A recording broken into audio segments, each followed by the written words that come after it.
ఇంకొక ముఖ్యమైన విషయం ఏంటి అంటే మనం వాట్సాప్ డీపీలో మనం ఎవ్రీవన్ అని పెడతాం. అంటే వాట్సాప్ డీపీ ప్రతి ఒక్కరికి కనిపించినట్టు ఎవ్రీవన్ అని పెడతాం, కానీ అసలు అది చాలా పెద్ద మిస్టేక్. బికాజ్ అది నాకు అది రియలైజేషన్ అయిన తర్వాతే తెలిసింది. ఎవ్రీవన్ అని కాకుండా మనం ఓన్లీ మై కాంటాక్ట్స్ అని పెట్టుకోవాలి. మెయిన్లీ మనం దాని మీద అంత ఫోకస్ చేయం, డీపీ పెట్టేసామా వదిలేసామా అన్నట్టు ఉంటుంది. కానీ అలా కాదు. ఎవ్రీవన్ అని పెట్టడంతో ఏం జరుగుతుంది అంటే బయట స్ట్రేంజర్స్ అన్నోన్ నెంబర్స్ నుంచి వాళ్ళు కాల్ కానీ మెసేజ్ కానీ చేసినప్పుడు మన డీపీ వాళ్ళకి ఖచ్చితంగా కనిపిస్తుంది.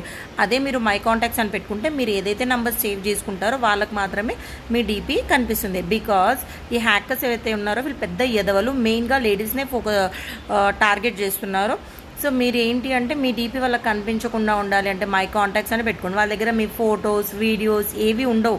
జస్ట్ ఒక డీపీ పట్టుకొని దాన్ని మేము ఇది చేస్తాం అది చేస్తామని చెప్పి బ్లాక్మెయిల్ చేసి డబ్బులు వసూలు చేయడమే వాళ్ళ పని. మనం పొద్దున్న లేసి ఎట్లా ఉద్యోగాలు అయితే చేసుకుంటామో వాళ్ళకి ఇది ఉద్యోగం అనమాట. రీసెంట్గా మన హైదరాబాద్